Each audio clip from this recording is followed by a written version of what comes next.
Prologue. The bloody night of 1974. It all began in the quiet suburb of Amityville, New York, at 112 Ocean Avenue.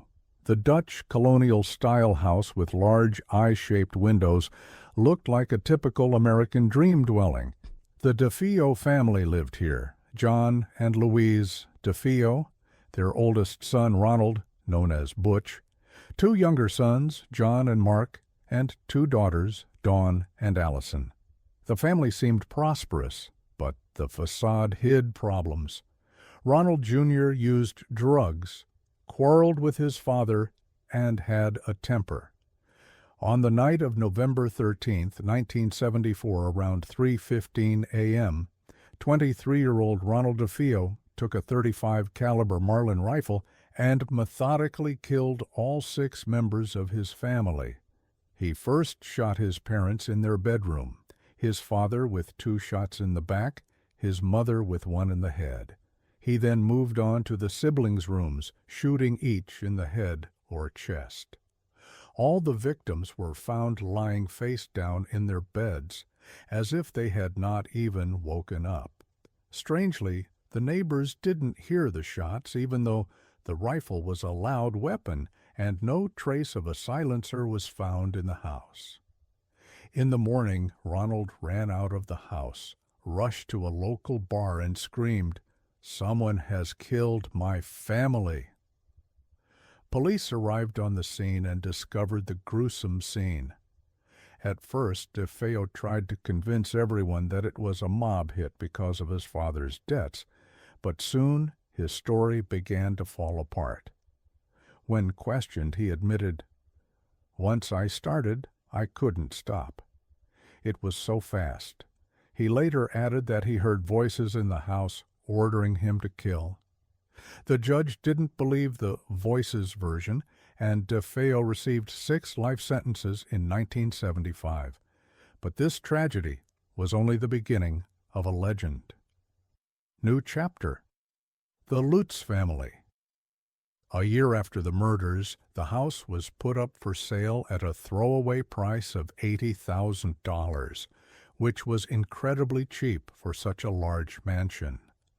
On December 18, 1975, George and Kathy Lutz moved in with their 3 children from Kathy's previous marriage, Daniel, Christopher, and Melissa, Missy, as well as their dog Harry.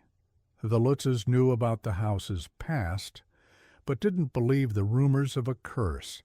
They even invited a priest, Father Ralph Pecoraro, to bless the house. However, according to the priest, during the rite, he heard a loud male voice shouting, "Get out!" An inexplicable fear gripped him, and he left the house, advising the family not to sleep in one of the rooms on the 2nd floor. The first few days passed peacefully, but soon the weirdness began. This is what the Lutzes recounted later. Mysterious sounds and odors.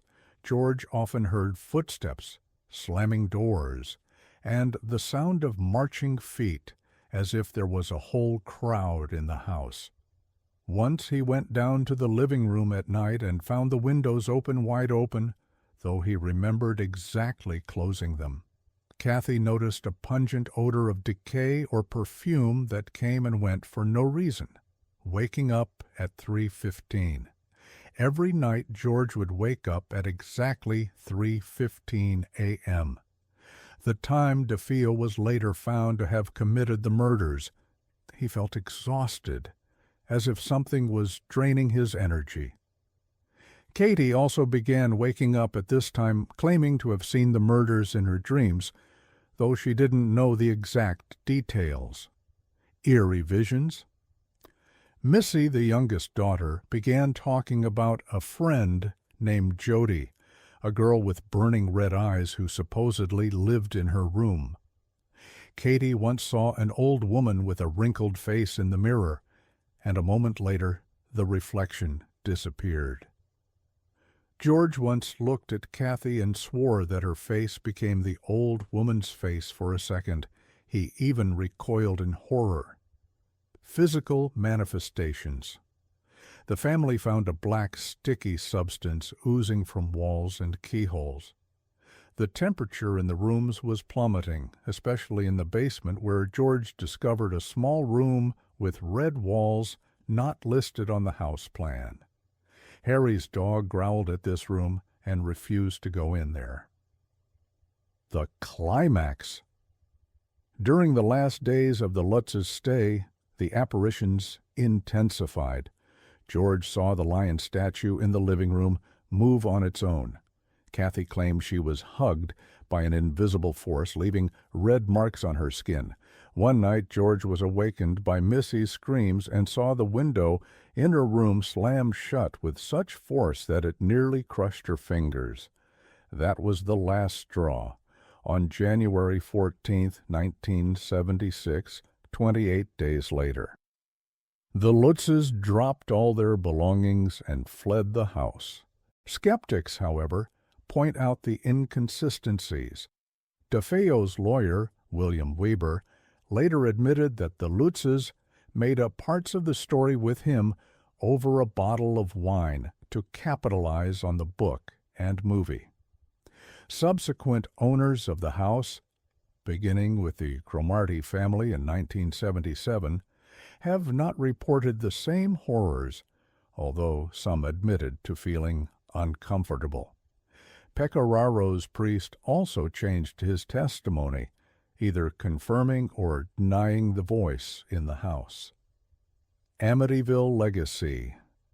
The story inspired Jay Anson's 1977 book, The Amityville Horror, and the 1979 movie, followed by dozens of remakes and spin-offs. The house itself still stands, though its address was officially changed to 108 Ocean Avenue to discourage the curious. In 2017, it was sold for $605,000, and the new owners asked not to be disturbed.